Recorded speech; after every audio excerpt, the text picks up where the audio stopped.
Hello everybody, my name is Dratnos, and in today's video, I'm going to talk about what sort of raid comp I think is going to be good this tier. And I'm going to do this in a slightly different way than before, in fact, in a very different way than I have in the past.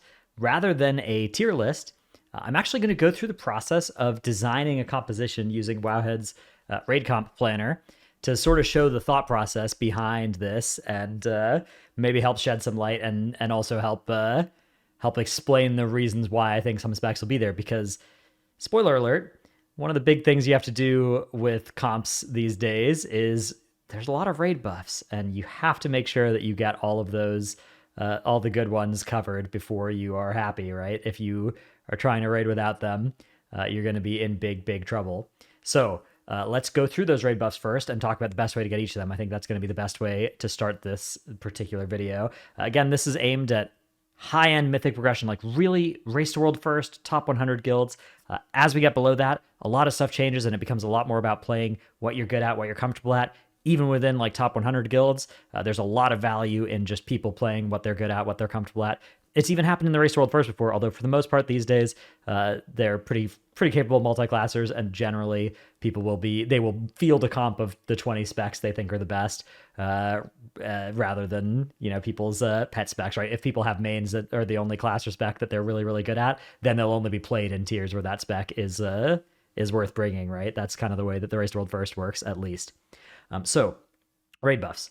First one that jumps out is Chaos Brand. Chaos Brand, huge damage taken increase for the boss. And if you're not bringing a Chaos Brand, you're missing out on like a huge chunk of raid damage. Basically, even if a Havoc Demon Hunter or Vengeful Demon Hunter was doing like no damage of their own, they would still be worth the full DPS slot just off of the Chaos Brand that they're bringing, pretty much. Not no damage, but if they were doing like 70% the DPS of their average DPS, they would still be the most damage in your raid due to the Chaos Brand. Now, both Havoc and Vengeance have looked good throughout this PTR cycle. Havoc, I think, is sort of just something you can easily auto lock one copy in this tier, and bang, you're happy with that. It's a lot of damage, and it brings the Chaos Brand. Vengeance also not bad. I wouldn't be surprised to see people playing Vengeance. I think it's a totally good tank option as well. But Havoc just looks great, and I think it's an easy way to bring your Chaos Brand. All right, Rogues also have a raid buff as of this expansion, Atrophic Poison, which reduces the boss's damage dealt. Some damage is coded as environmental and is not affected by Atrophic Poison, but most damage from most bosses is reduced by Atrophic Poison, and so it's effectively the Devotion Aura from your Rogue, but it stacks the Devotion Aura, and so it is absolutely worth bringing. Now, the spec icons that I'm going to use here are going to be like my best guesses, but I do think your Rogue this tier, I think you'll see Assassination and Outlaw both used. I don't think Subtlety is looking as hot for raid encounters, but I'm gonna put in one each of Assassination and Outlaw, because I actually think that Rogue in general is just looking really good. And note that I don't think you'll usually play one of each. I think you'll probably play two of one. And it'll either be across the whole tier or swapping between the fights. But I do think that's going to be pretty common. Now, group 2 here that I've been building is a melee group.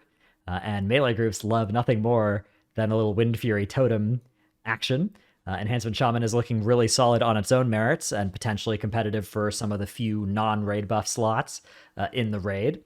But I think it's a really good way to bring the Wind Fury totem. I mean, like the Wind Fury totem just represents a lot of damage. I'm not going to necessarily have an optimized Wind Fury group here, but I think there will be you will put an Enhancement Shaman in your raid. If you have access to one, buff up some melee and be pretty happy with how that one goes. Not too much there's no Shaman raid buff or anything aside from Wind Fury Totem, which is sort of weird. So no need to add an Elemental or a Resto Shaman during this part of the video, at least. Warlocks don't have a traditional raid buff, but they do bring Summon, they bring Demonic Gateway, and they bring Health Stones. And the combination of those three things makes it, to me, seem impossible to ever drop one. They were pretty anemic through most of PTR testing, but I think that they're going to be worth the slot. I think they're just always worth a slot, even if they suck. There have been some last-minute buffs that have also just been announced to actually both Demonology and Destruction. But I think Demo is what you'll play in most fights, but Destro also something that can get played on Summon as well, and actually AF as well, potentially too. But I think Demo is going to be the main spec that you'll see out of Warlock, at least from what I've seen so far. Mage, another class that has looked anemic throughout the testing cycle. I do think though that you will play one. The spec again that I'm going to put down here, I'm not super confident on which mage spec it'll be, and maybe it'll swap between the fights. I'm going to throw an arcane for now, but that is not the point of this video. Is not arcane versus frost versus fire, because again, in mythic progression and high end mythic progression, the people at the guilds that this video is sort of making the raid comp for, they can play all three right on those characters. All right, monk buff. Now here's going to be a spot where I actually will deviate from the past few tiers, and this is not like a huge surprise or anything, but there have been some recent buffs to Brewmaster and Windwalker that are aimed to launch at the same time as Emirdrasil. But I still actually think that a great way to get access to your Mystic Touch buff, and the way that I'm going to do in this video, is actually going to be the Mistweaver Monk. So we'll do, group 4 will be the healer group. We'll put healers in here. Group 3 will be ranged. Group 2 will be the Wind Fury group. Group 1 we'll put the tanks, and we'll put some extra DPS in groups 1 and 4 as we sort of fill things out as well. That's usually the way that my guild at least does these comps. But yeah, I think Mistweaver is the best way to get the Mystic Touch debuff this tier. I don't think the other options are necessarily bad. I think that honestly, it's pretty close. You need to bring one monk. You probably wouldn't bring multiple monks for super high end progression. I don't think that any of the specs are looking like great or looking like better than, stuff that doesn't have a raid buff, but I do think they're looking, I think Mistweaver is the best way to bring it. I think Mistweaver is looking quite good. So yeah, I'm going to put a Mistweaver there. That's how I'm going to do this. All right. We have a couple other raid buffs that we need to get to. Hunter actually brings a raid buff now. It brings Hunter's Mark, which is a damage done increase above 80% health on the boss. So 5% damage done above 80% health on the boss, which equates to roughly 1% damage done across an entire fight. There are a lot of fights where it's a lot worse than that. If it's a fight like Echo of Neltharion and you're stopping damage at some point below 80% health, then, it kind of just means you're getting to stop damage sooner, and that is worth pretty much nothing. But a lot of fights, including a lot of the end bosses recently, right? Sarkareth and the Jailer, damage was very valuable at any point in the fight, right? Jailer would have been a little bit less than a 1% buff because the boss shielded and healed if you were, if you didn't find a way to trick the boss into not healing from 10% up, right? So the boss spent more time below 80% health, so it would be a little bit less value there. But it would have still been a worthwhile raid buff. Again, 1% or a little bit less on those fights. Some fights it's not worth anything. So it's a lot less than Chaos Brand, which is like 3-4% raid damage.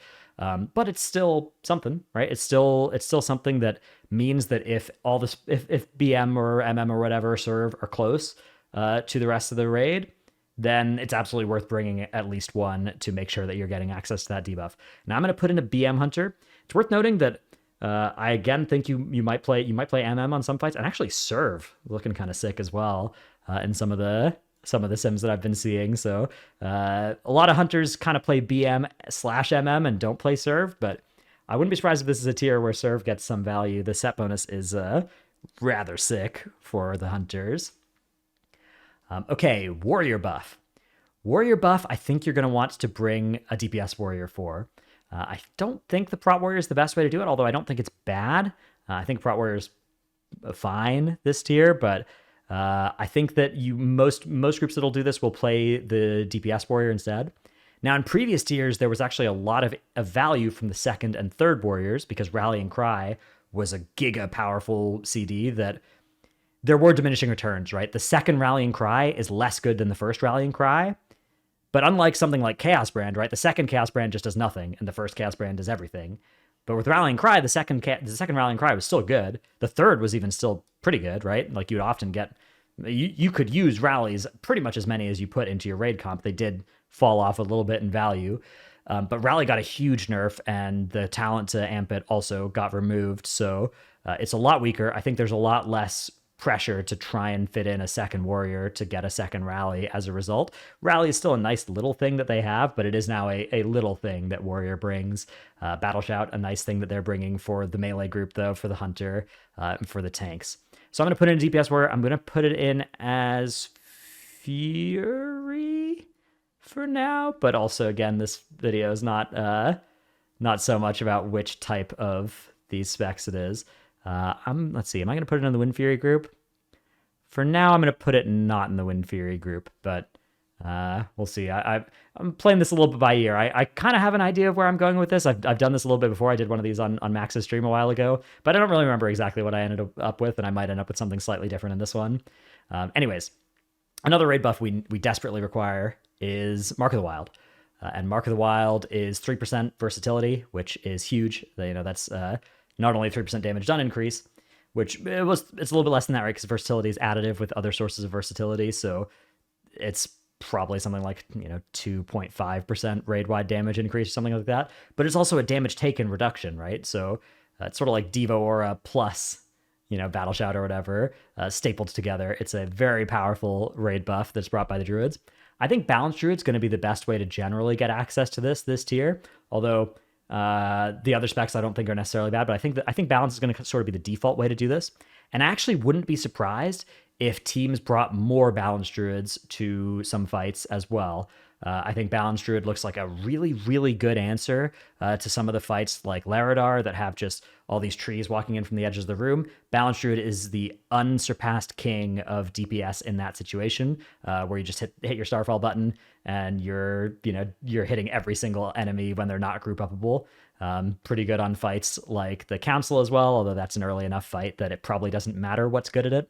Right? When we're thinking about raid comps, it's not so much just about what the specs do, it's about how they stack up against the hard fights in the tier. It doesn't really matter how you stack up against the easy fights in the tier, because those fights are easy, but if your spec has something that's especially good or especially bad against the end boss, that is actually a huge deal for me when it comes to making this raid comp, right? Because that's what top teams are angling their comp around. That's part of the reason I actually think Mistweaver is going to be pretty good. Is I think there's some good revival utility on Farrakh, at least potentially from what the Dungeon Journal looks like. So that's pretty cool. All right, another raid buff that we require is a Priest buff. Power Word Fortitude, powerful effect. Shadow Priest was looking pretty good at the start of the PTR cycle, and then they got shot repeatedly, and now I think they are looking very, very mid.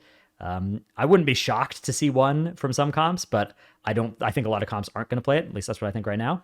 I do think the Healing Priests look pretty good. I think Disc is going to be the primary way of getting your Priest buff. But again, just like the DPS specs, Healing Priests in top end guilds will be playing both Disc and Holy if they ever think the other's good. But for now, I'm actually going to put in one Disc Priest. And here again is where I'm going to make another non-raid buff edition. I guess I should maybe save these for later. You know what? We'll save the non-raid buff editions till later. But so we'll throw out the other rogue for now as well. But spoiler alert, I think there will be another Healing Priest as well. Now, Paladins. Paladins have not one but two raid buffs. You need to get Devo Aura and Ret Aura. I mean, you can play without them. You can play without Ret Aura, but it's quite a bit of value. If you're missing out on that, I don't think any teams in the world top 20 or whatever, probably even the world top like 50 or something. I don't know how far down you're going to have to go before you find a comp without two Paladins, but it's going to be quite far down is my guess. And I think that the best way to do this is one Holy Paladin. Holy Paladins kind of always look pretty good. They've gotten nerfed by like 40% from the 10.1.5 launch version. I think they still look pretty good. They don't look insane or anything like that. But I think it's a good way to bring one of your Paladin buffs. And I think another good way to do it is with Prop Paladin. So I think that Prop Paladin is going to be a nice way to source your Ret Aura or whatever. Whichever one I guess it'll be Ret Aura, and your Holy Paladin will be playing Devo Aura. Again, even though Aura Master's actually gotten some nerfs as well, but I still think that'll be the way that you set this up. Okay, are there any other raid buffs that I'm missing? Some people would argue the Evoker raid buff should count here. I actually don't really think it does.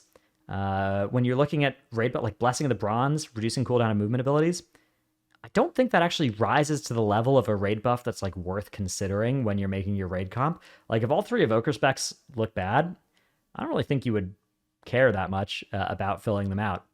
But all three Evoker specs don't look bad. In fact, some Evoker specs look quite good. And those are the two DPS specs. I think Augmentation and Devastation are both looking phenomenal. Augmentation has gotten some nerfs again throughout the cycle, and also just some that were announced just today as of recording this video. A couple days ago, I think by the time I'll be able to upload it. But I still think Augmentation is going to be really good in the hands of high-end players. So my guess remains that there will be two Augmentation Evokers in the raid, providing some providing some extra buffs. And those, so the way that Aug works now is that the third Augmentation Evoker can't buff the same people as the first two.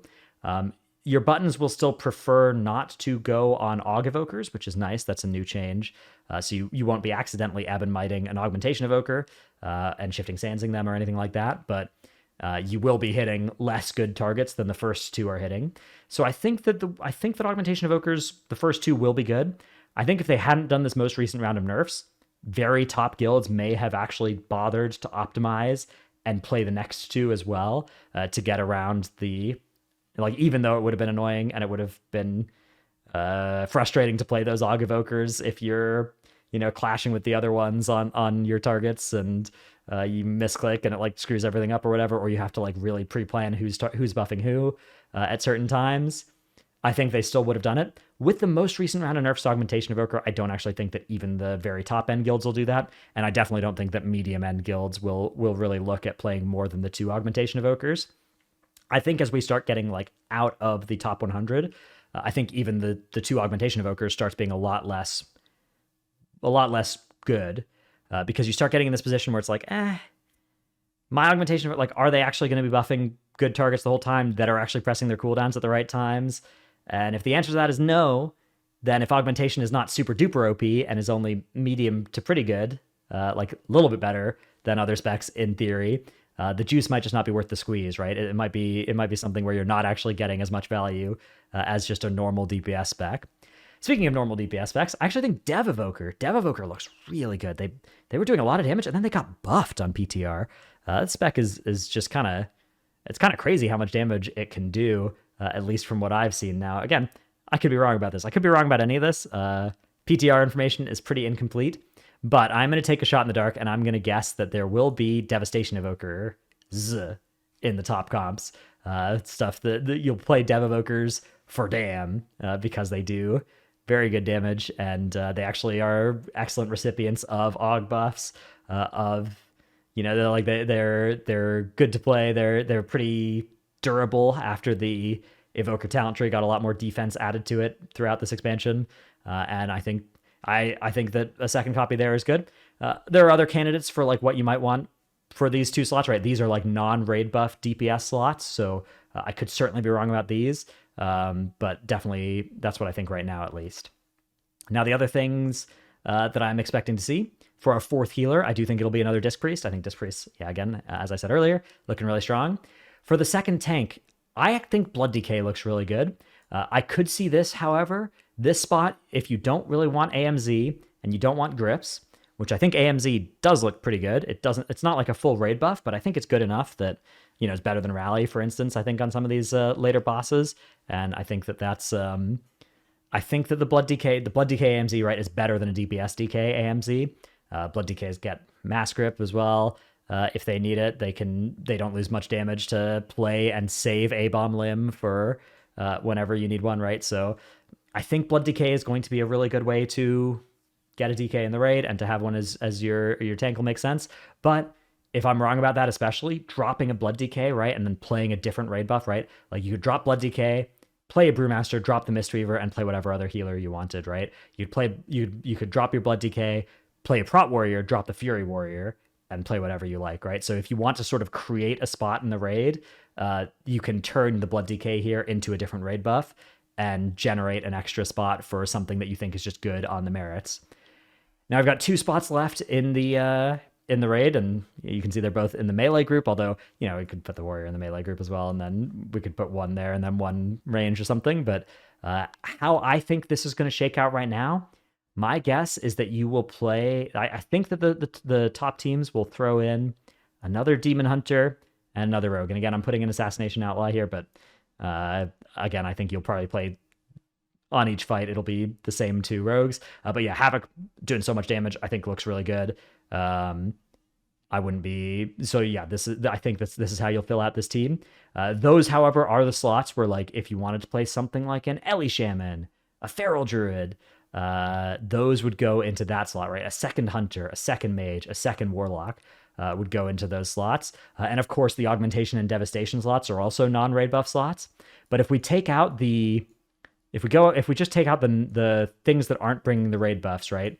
You can see there's not actually a lot of space here to add in those kind of specs, right? You're competing for a pretty small amount of space, and each of these specs that you think is good reduces the amount of spots available for those other things, right? Like the other competitors here, stuff like the LA Shaman, stuff like a second enhancement shaman, stuff like a extra hunter, stuff like a rep paladin. Although a rep paladin, again, you could play rep paladin and swap your holy or prop paladin on something else. So that could also be something that you could look to do. They did just get a 3% aura buff, but I think they're still probably not something that the very top teams will want to play unless maybe they think prop paladin's beans, which I feel like prop paladin's like pretty good, but that might be something that, depending on how the fights look, could age pretty poorly.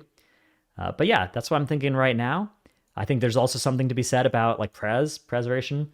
A nice aspect that I think will be one of the nice things you could do is you could have somebody flex between preservation and augmentation and devastation, right? Like if you have somebody who can do that, that's a pretty valuable thing to have for like an average raid team.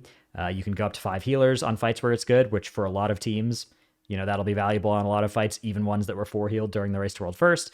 You just make things a lot easier by doing that, and then flex over to one of the DPS specs. Otherwise, that was something my guild was looking at doing, although with the new aug nerfs, I'm not sure that's something that will really index into that hard.